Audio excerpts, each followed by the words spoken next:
Confirmed na mga kababayan, ano niya Mr. Maravillas yung kumpirmado na may niluluto ngang plano yung mga barkada po dito sa ating bansa ni President Xi Jinping ng China. What?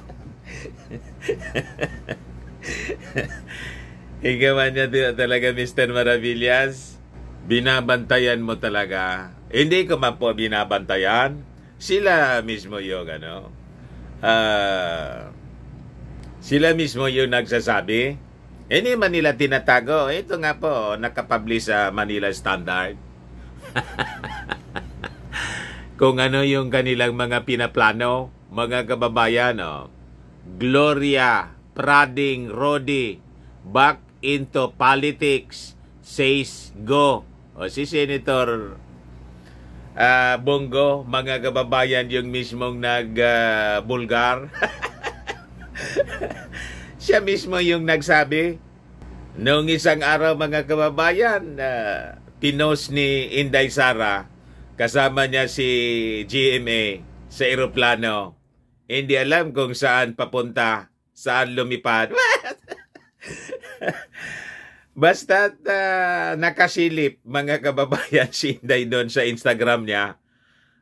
Tapos pinicturan niya at the background si the little girl. Diba? Then may picture sila with si Maudigs may picture with with GMA. Tapos si GMA naman po, may picture naman po with Linlen. Diba mga kababayan? So, ibig sabihin mga kababayan, yung original band leader ng bandang The Platters, talagang gumagalaw na po. Di na kasi po pinapansin ni President.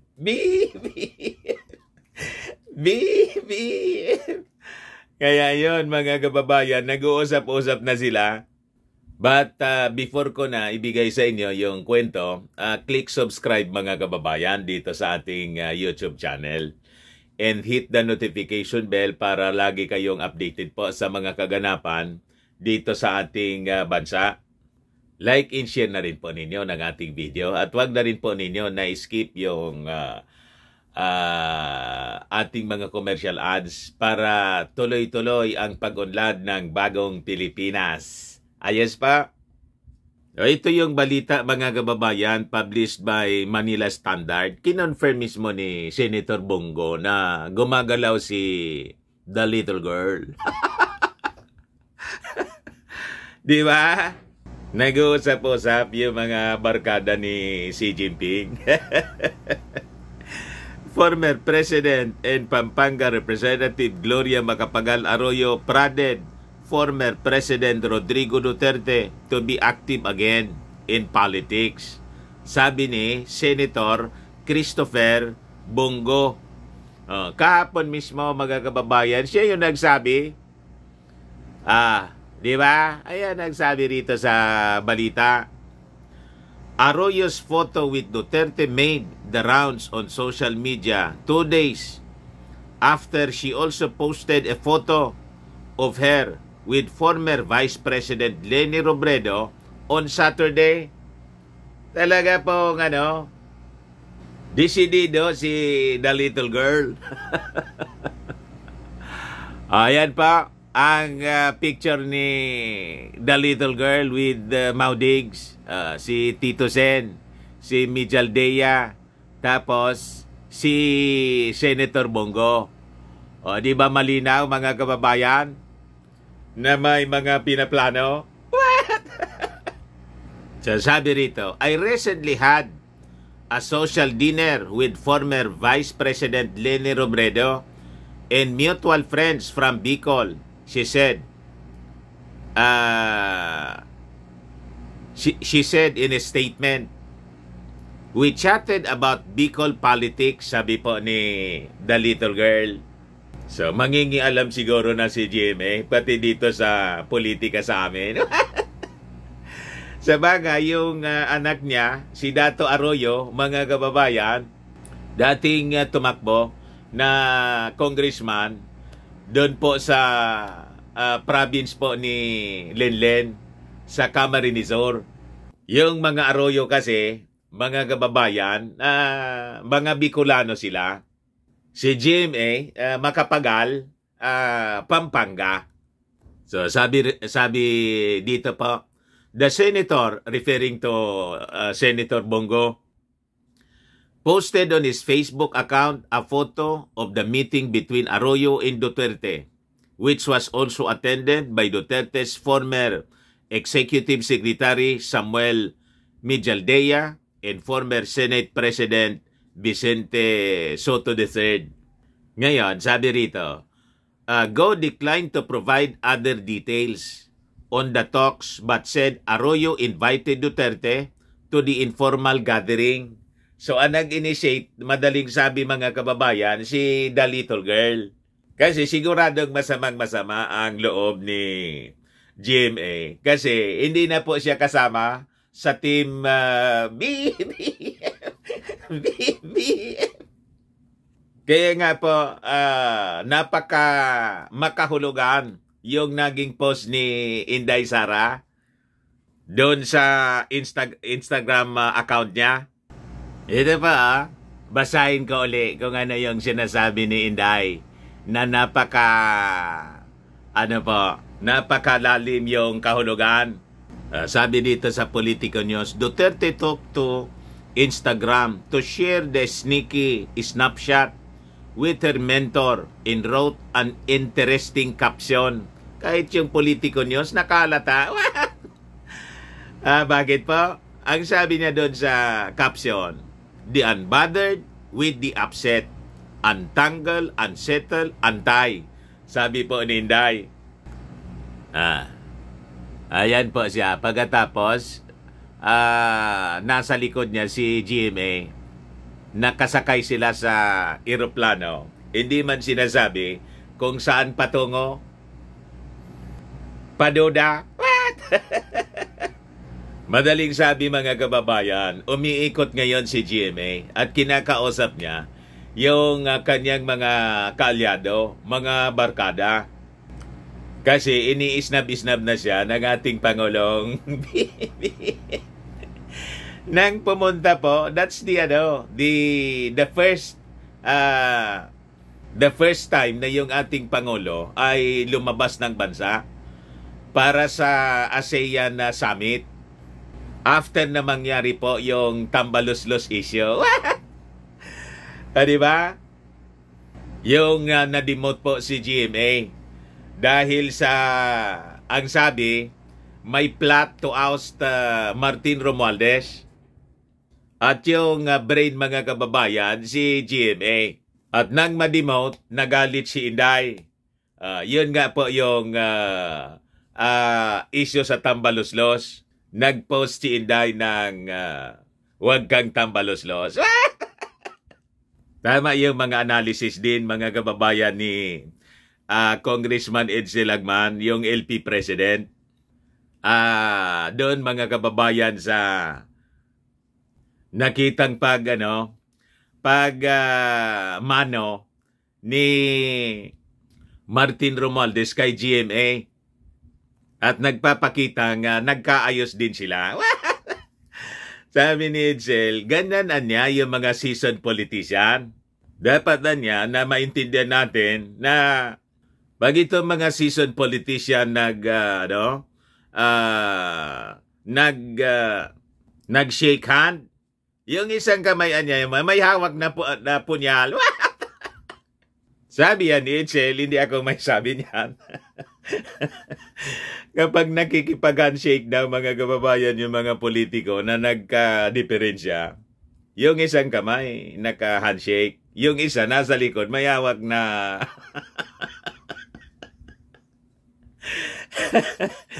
sabi ni Edsel. So sabi dito sa balita, Go said the convincing took place somewhere in Metro Manila. Yung pag-uusap ni Maudig sa ni GMA, nangyari daw somewhere in Metro Manila during an informal meeting between the two former presidents. The senator posted on his Facebook account a photo of the meeting between Arroyo and Duterte, which was also attended by former Executive Secretary Mijaldea tapos ni Tito Sen. Sabi ni Senator Go, he accompanied Duterte for his medical check-up and then to the meeting with Arroyo. Since former President Duterte seldom goes to Manila these days, the meeting with Arroyo was made in time for his check-up. So, itinaon na lang mga kababayan. He said Soto also wanted to personally see Duterte, so he attended the simple get-together. It was a simple get-together and happy reunion among leaders who served the country in different positions and capacities during the past administrations. They reminisce those times when they worked together in the government, sabi po ni Senator Bongo. Ano kaya niya, Mr. Maravillas, yung naging agenda ng pag-uusap nila? Makikita natin yan, mga kababayan, sa mga susunod na galawan nila. At siyempre, yung mga reactions ng ating Pangulong Bongbong Marcos, kung paano yung trato. Di ba? Pag lalong dumistansya yung ating Pangulong Bongbong Marcos sa galawan nitong mga dating leader ng ating bansa, ang ibig sabihin yan, nakarating na sa Pangulo yung mga galawan nila sa napailalim. Di ba? The fact na yung ating Pangulong Bongbong hindi na sinasama si GMA pag lumalabas ng bansa sa mga foreign trips, ang ibig sabihin nun, na-turn off na yung ating Pangulong Bongbong after ng tambalos-los issue. Kaya lang, hindi masyado nagpapalata yung ating ng ating Pangulo. O ngayon, si President Bongbong lalarga na naman po papuntang Singapore. Malamang sa malamang, hindi na naman po kasama si GMA. Nya si Inday Mr. Maravillas. Si Inday, tingnan natin kung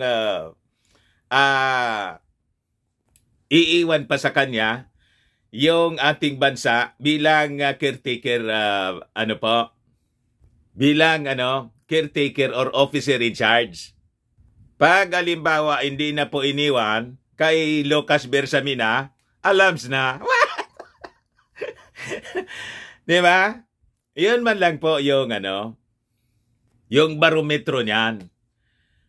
Hanggat iniiwan pa kay Inday, pag lumalabas ng bansa, pag nasa foreign travel yung ating Pangulong Bongbong, siya pa yung officer in charge, ang ibig sabihin yun, ang tiwala ng ating Pangulo, nandyan dyan pa kay Inday. Pero, pag alimbawa mga kababayan, si Lucas na, yung inassign ng ating Pangulo, yung executive secretary niya, may may seryosong ibig sabihin po niyan. Tama pa? Baka naman po ma-accuse ako rito na gusto kong wasakin yung unity. What? Sabi ko po sa inyo, wala man akong pakialam sa unit team. Kung sila will continue as a unit team o kung mawawasak po ang unit team in the future. Kasi outside observer po ako. Hindi man ako kasali. Di ba? Kung mawasak yan, mga kababayan, wala po akong kinalaman dyan. Sino man po tayo. Di ba? Ang ibig sabihin, ang nagwasak niyan, sila.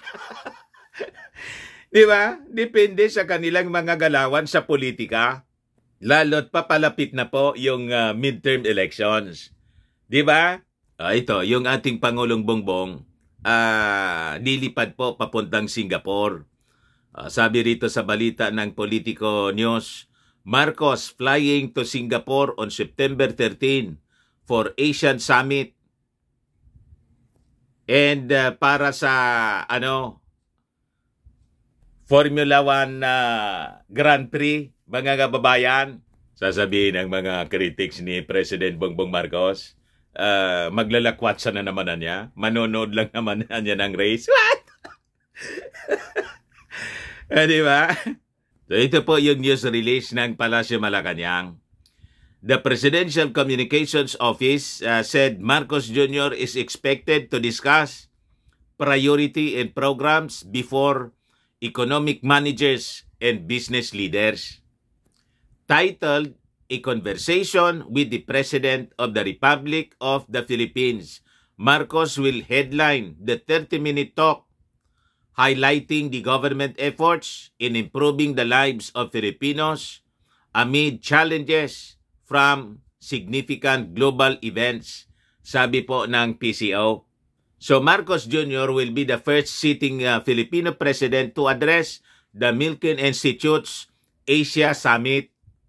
At saka sabi, makikipag-meeting siya muli sa mga business leaders sa Singapore to strengthen economic ties and further forge possible partnership between the two economies in select industries.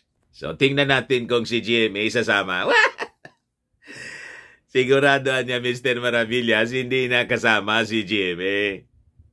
So the President will also attend the finals of Formula 1 Singapore Grand Prix 2023 upon the invitation of Singaporean Prime Minister Lee Hsien Loong, sabi po ng PCO.